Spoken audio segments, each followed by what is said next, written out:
김경일입니다.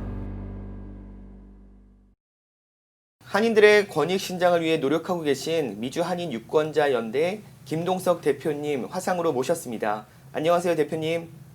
네, 안녕하세요. 네네. 트럼프 대통령이 당선이 됐냐, 아니면 바이든 후보가 당선이 됐냐라고 했을 때 한국 입장으로 한번 살짝 봐보자면은 누가 당선되는 게 한국에 더 이득일까요?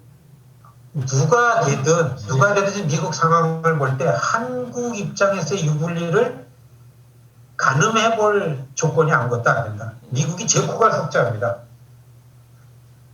그리고 한국 쪽에서라고 생각할 때는 첫째는 어떻게 보면 한미 관계고 둘째는 북미 관계의 완화거든요. 그러니까 이 북한과 미국과의 관계가 정상화되는 거 이런 거잖아요. 근데 사실 좀 보면은 지금 우리가 트럼프 김정은 회담을 보고 한국에서 저는 답답한 거는 트럼프가 대통령이 돼야 북미 관계가 풀려서 더 유리할 텐데 이런 여론이 있더라고요. 네네네. 근데 우리가 워싱턴에서 트럼프 대통령의 이 통치나 정치 스타일을 보면요. 믿을 수 있는 게 별로 없습니다. 한반도의 항구적인 평화 체제는 우리가 이루어 나갈 게 너무 많습니다. 갑자기 뭐가 된다 그래서 뭔가 다 되는 것도 아니고 지금 어떻게 해서든지 접촉점을 찾아가지고 서로 오픈해가지고 교류 협력을 조금씩 확대되면서 전쟁이 없는 평화체제로 가고 이걸 영구화시키는 게 우리 이 민족 성원으로서 이 지금 우리들의 닥친 과제인데 그런 거를 위해서 미국이 당사국이잖아요. 그러니까 미국에서 할 때 저는 사실 트럼프 김정은 회담할 때 콱콱 이게 뚫러가고서 전쟁의 위기가 넘어가는 거는 긍정적으로 봤지만은 굉장히 불편 이상의 불안감을 가졌었어요. 어떻게 할지 모르잖아요.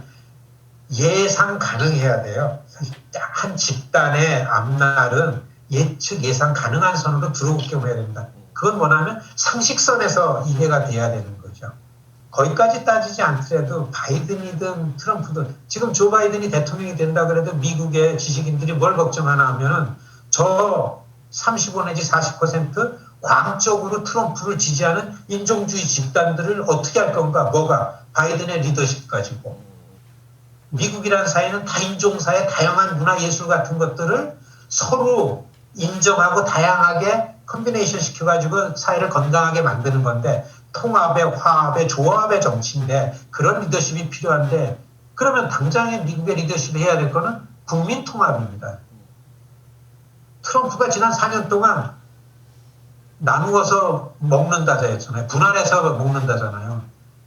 백인 우월주의라는 부분들을 정점에 놓고서 이 나라는 백인이 주인이다. 반이민, 이민자들이 와서 미국의 고유 가치인 백인들의 문화, 종교적인 가치를 다 허물었다. 이런 것들을 가지고 모아온. 그래서 거기에 혹가닥한 35에서 40% 되는 이 그룹들을 어떻게 다독거리고 통합시키고 교육시킬 건가라는 여기 이제 이런 게 너무나 큰 미국의 현실 과제이기 때문에 이 외교는 전문가들한테 갈 가능성이 많죠.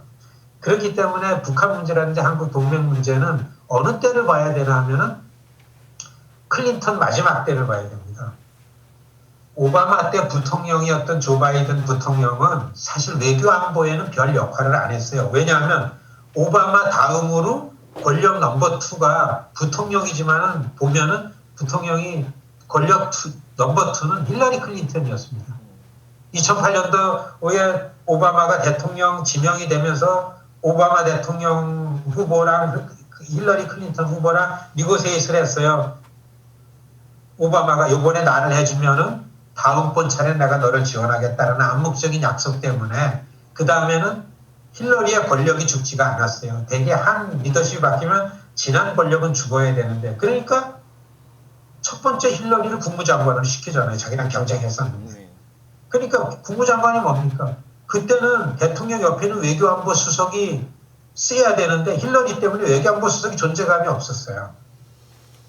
그래서 오바마 때 외교안보의 가장 핵심은 제대로 하면 조 바이든하고 수전 라이스인데 수전 라이스는 힐러리 클린턴한테 밀려가지고 유엔 대사로 나와 있었죠. 힐러리 클린턴이 벨트를 만드는 게 남중국 연안의 벨트고 지금은 일본, 인도, 호주, 뉴질랜드 이쪽으로 가는 겁니다. 이게 중국에 견제하는. 그러니까 조 바이든이 된다 그러면 뭘 볼 수 있냐 하면은 조 바이든이 외교안보 전문가예요. 그러니까 2000년도 클린턴 대통령 마지막 해 때 평양에 조명록 차수가 워싱턴에 와가지고 우리 김 기자님 생각날 텐데 와가지고서 클린턴 대통령을 만나고 미국의 울브라이트 국무장관이 평양에 가가지고서 김정일 위원장을 하고 핵 협상이 거의 경수로 중수로 뭐 이렇게 하면서 다 오고 이거를 절반을 조 바이든이 공화당의 리처드 루가라는 외교위원장하고 협의해가지고 의회에서 컨센서스를 만든 겁니다.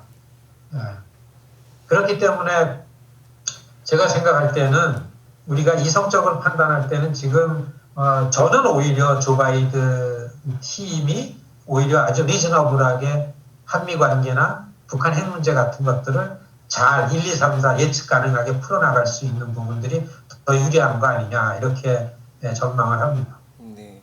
이렇게 진짜 뭐 국제 정세뿐만 아니라 그다음에 또 지금 우리가 살고 있는 이 한인 사회, 미국 사회 모두를 다 봤을 때 굉장히 중요한 선거가 지금 또 11월 선거잖아요. 그런데도 불구하고 좀 아쉬움은 그 한인들이 이렇게 좀 피부에 와닿지 않아 하는 것 같아요. 그래서 좀 이 모든 것들이 투표 참여나 여러 가지가 다 한인 사회를 위한 권위 신장에 큰 도움이 되는데 좀 한인들이 바쁘다 하는 여러 가지 이유들로 해서 좀 이렇게 직접적인 참여를 좀 잘 안 하고 있는 것 같아서 좀 개인적으로 좀 걱정되고 우려도 되는데 지금 정가에서 봤을 때 한인들의 위상 좀 어떻게 달라진 부분이 있습니까? 어떻습니까?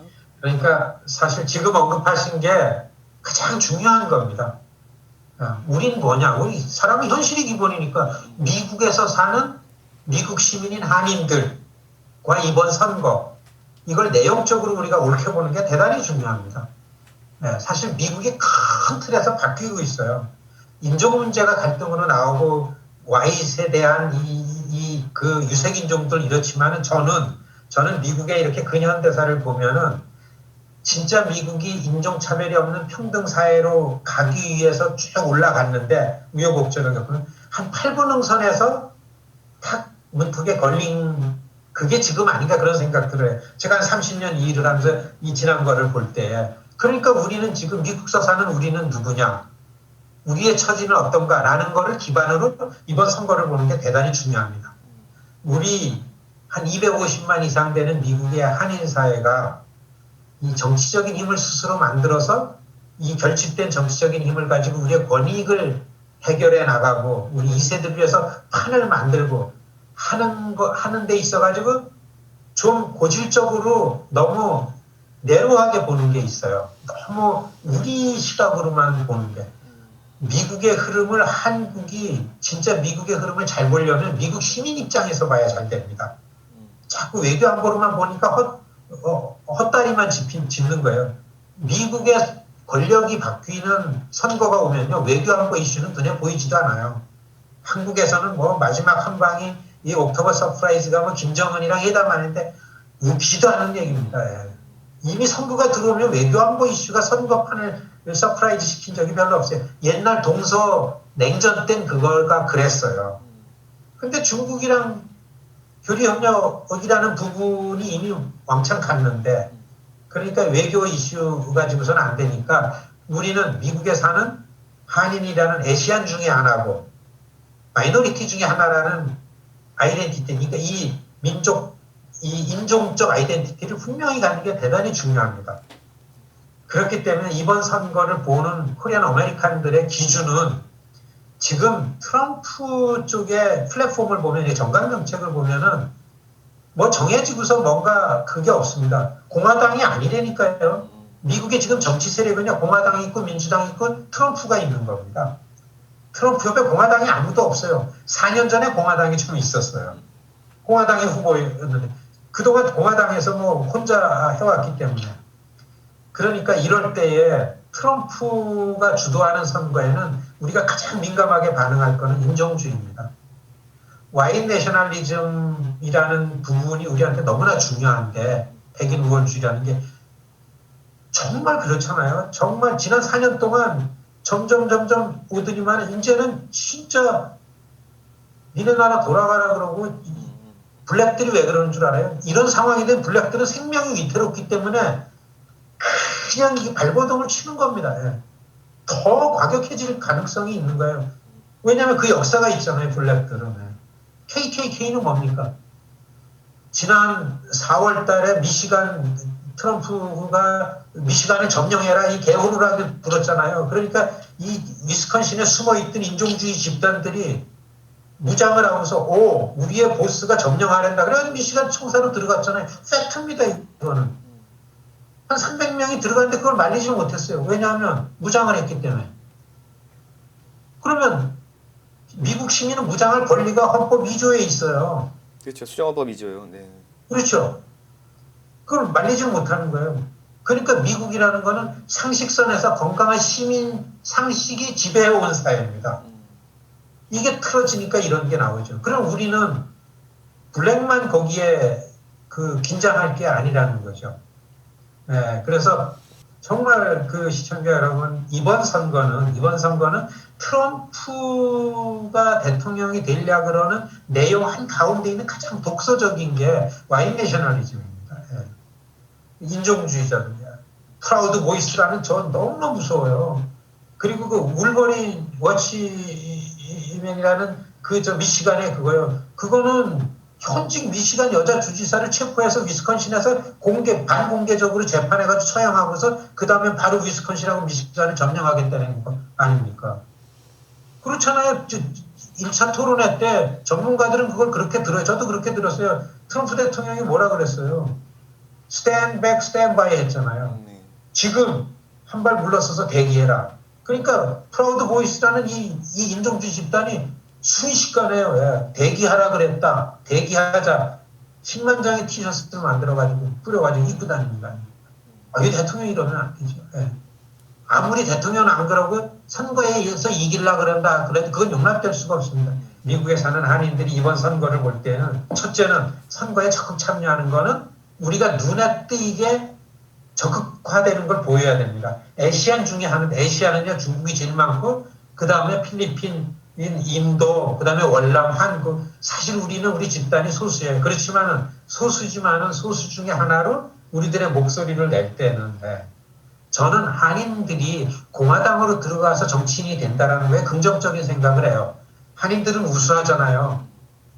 그렇기 때문에 그래도 상식적으로 앞을 보잖아요. 한인들은 믿을 수가 있어요. 소수계니까. 저는 소수계들이 빨리 공화당으로 많이 들어가서 공화당이라는 정치적인 이 입장을 민주당대로 공화당을 다 바꿔내기 위해서 정치인은 들어갈 수 있고 그렇다고 봅니다.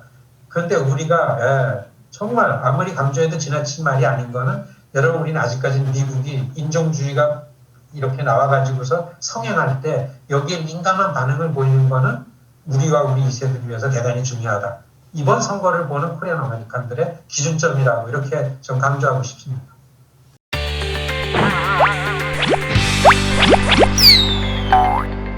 김경일입니다.